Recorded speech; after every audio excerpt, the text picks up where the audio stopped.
For the first time in nearly a decade, UMSL baseball will end the season with a winning record. How about that? The Tritons have already clinched a spot in the GLVC tournament with 4 games left. Our own Jacob Sersasimo has more. Of the 14 teams in the Great Lakes Valley Conference, only 8 make the conference tournament each year.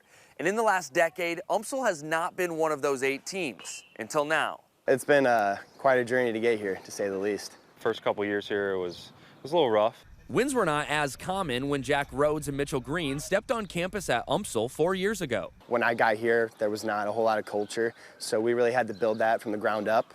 And no better man to do that than Scott Eul, who took over the program in 2022. Change the mentality and make sure that our guys know that winning is an expectation and not as much just a goal. Like we brought kids in to win. Since the start of the Eul era, they've done just that. Eul brought change and led the Tritons to their first winning season in 8 years. We're going to steal a lot of bases. We're going to compete in the strike zone, play hard and play fast. So our guys play with a lot of energy, which I feel is an aggressive style as well. A style of play that St. Louis is pretty familiar with.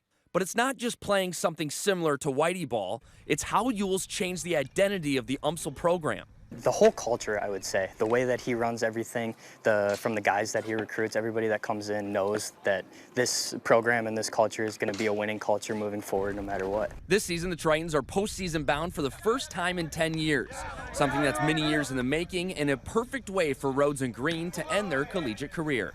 This team came from a really low spot, and it's pretty incredible that we all got here together. It's a big deal, I'd say. It's a really good feeling that all of our hard work has paid off. Yeah, we're going to go out there and give it all we have and see if we can bring something home. Now, this team isn't just happy to be in the GLVC tournament. They're there to make a run. And Coach Eul telling me that in the next 10 years, he hopes the conversation is, when's the last time they didn't make the conference tournament? At UMSL, I'm Jacob Sersasimo for Sports on 4.